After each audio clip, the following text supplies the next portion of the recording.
Ah là là, mais regardez cette magnifique fresque murale qui a été faite en France, à Toulouse plus précisément. Mais c'est qui l'artiste à côté? 6ix9ine à côté de Tupac. En parlant de 6ix9ine, j'ai une news sur lui. Mais avant de vous parler de 6ix9ine, je tenais à vous parler d'une série qui me tient tellement à cœur. Je m'en souviens, j'ai mis un extrait dans ma story sur Snapchat et j'ai dû recevoir plus de 100 messages. Les gens me disaient « Ouais, Black, c'est quoi cette série? C'est quoi ce délire? C'est quoi? On voit le nom de cette série, ce film et tout. » Squid Game. Squid Game. Quelle série! Heureusement que je l'ai regardée avant qu'elle pète. Elle a explosé sur les réseaux sociaux. Tout le monde en parlait comme si c'était la Casa des Papel. Genre, ça spoilait de tous les côtés sur Twitter, c'était entêté. Je crois qu'il y avait même plus de 500 000 tweets. Pour ceux qui hésitent à regarder cette série, je vous la recommande. Cette série, elle me fait vraiment penser au film Battle Royale qui est sorti. Je m'en souviens plus, je crois que c'était dans les années 2000. Putain, mais quel film aussi, Battle Royale. Je vous invite à aller le voir. Je crois que c'est grâce à ce film-là qu'il y a les Battle Royale maintenant, les jeux vidéo tels que Fortnite, Apex et tout. Je vous parle pas de Squid Game pour rien. Le réalisateur s'est exprimé pour la suite. C'est dans un entretien accordé au magazine américain Variety que Won Dong-yeok s'est exprimé sur le processus de création par lequel il est passé pour imaginer cette série. Il dit « J'admets volontiers m'être inspiré de mangas et d'animés japonais. Quand j'ai commencé l'écriture de la série, j'avais des difficultés financières et je passais mon temps dans des cafés à lire des mangas comme Battle Royale et Liar Game. J'en suis venu à me demander quel serait mon ressenti si je participais à un jeu de ce genre. Mais je trouvais les règles de ces jeux trop compliquées. Donc j'ai décidé d'utiliser des jeux pour enfants dans ma série. On lui a posé la question si une saison 2 est en préparation. Il a répondu pas pour l'heure, tant la création de la première fut éprouvante. Je n'ai pas vraiment de plan pour un Squid Game 2. Je suis épuisé rien que de penser à cela. Mais si je devais le faire, je ne le ferais probablement pas tout seul.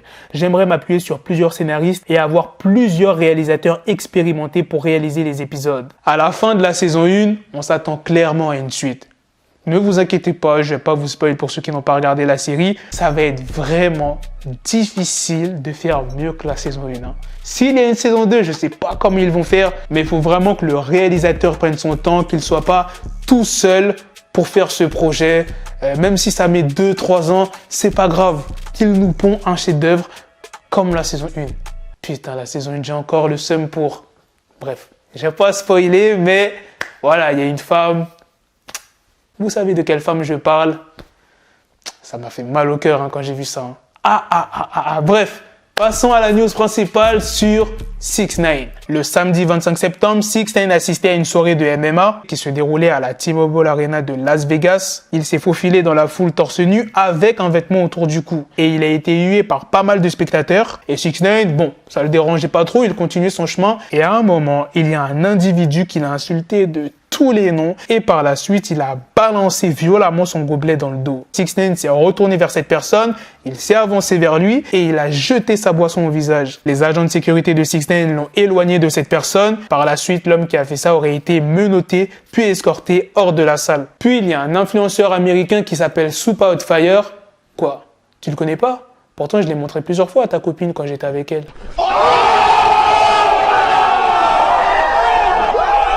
Voilà, je pense que tu le reconnais maintenant. Eh bien, il a interviewé cet individu qui a balancé un gobelet dans le dos de 6ix9ine et qui l'a insulté.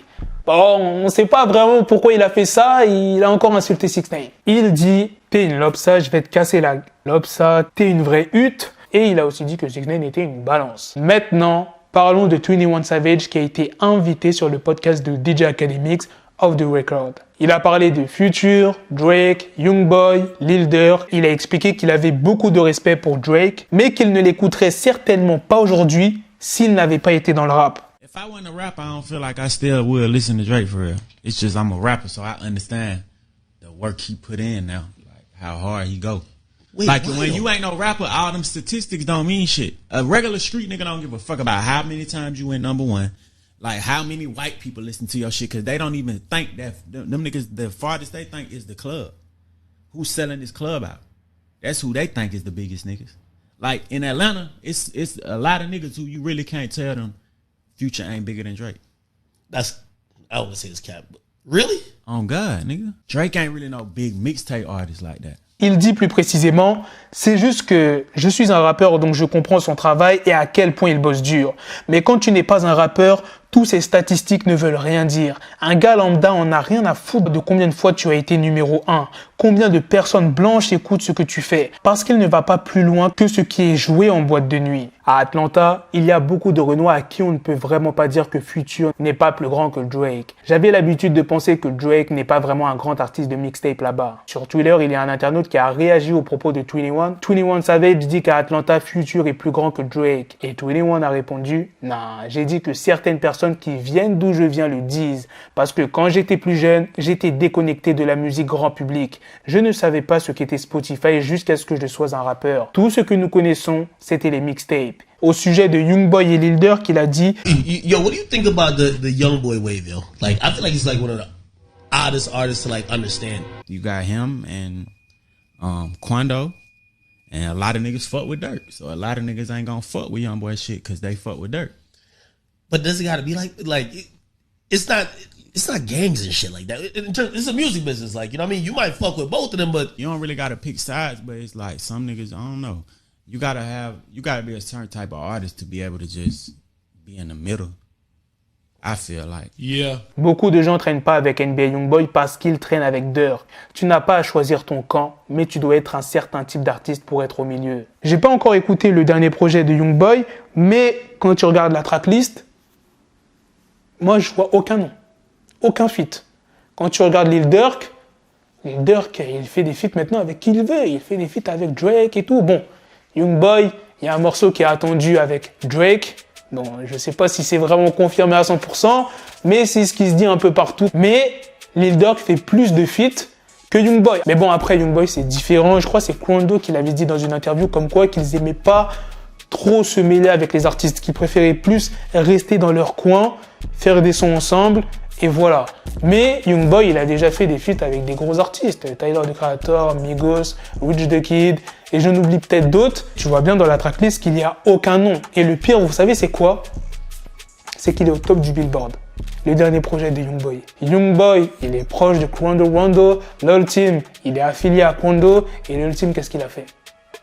Il a tué King Von. Et King Von était le pote de Lil Durk. Rien que pour ça, je pense que les deux artistes vont plus collaborer ensemble.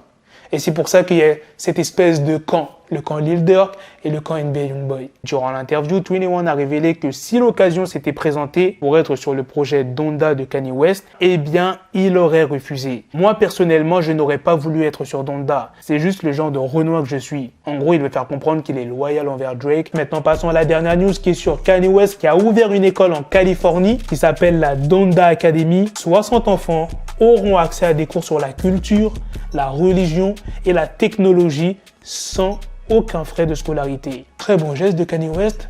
Les gars, je peux rien dire là-dessus.